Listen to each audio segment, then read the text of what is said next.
Congress party ప్రభుత్వం గత December మాసంలో పరిపాలనను మొదలుపెట్టి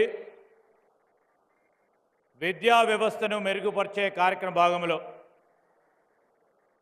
పండిత్ జవహర్లాల్ నెహ్రూ గారి ఆలోచన భాగంలో వారిని దిక్సూచిగా మనమందరం కూడా ఆలోచన చేసి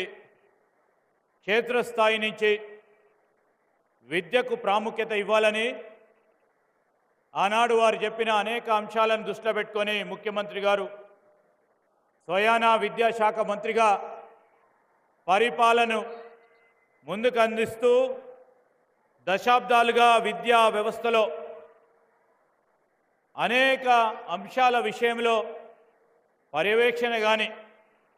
నియామకాల విషయంలో కానీ అదేవిధంగా ఈరోజు పిల్లల భవిష్యత్తు గురించి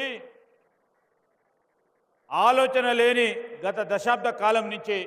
ముందుకు నడిచిన ఈ విద్యా వ్యవస్థను మెరుగుపరచడానికి సమీకృతం చేసి పిల్లల భవిష్యత్తు బంగారు భవిష్యత్తుకు నాంది పలకాలని ఆలోచన చేసి అనేక సంక్షేమ పథకాలని అమలు చేస్తూ గత దశాబ్ద కాలంలో డైట్ ఛార్జీలు పెరగక కాస్మెటిక్ ఛార్జీలు పెరగక ఉన్న ఈ సంక్షేమ హాస్టల్లో ఉంటున్న మా పిల్లల గురించి ఆలోచన చేసి మరి ముఖ్యమంత్రి గారు మీ అందరికీ కూడా ప్రభుత్వ పరంగా డైట్ ఛార్జీలను పెంచి కాస్మెటిక్ ఛార్జీలను పెంచి అక్కడ ఉన్న సౌకర్యాలను మెరుగుపరిచి చదువుల్లో ఎక్కడ కూడా లోపం రాకుండా విద్యా వ్యవస్థను మెరుగుపరిచే కార్యక్రమంలో మా ప్రభుత్వం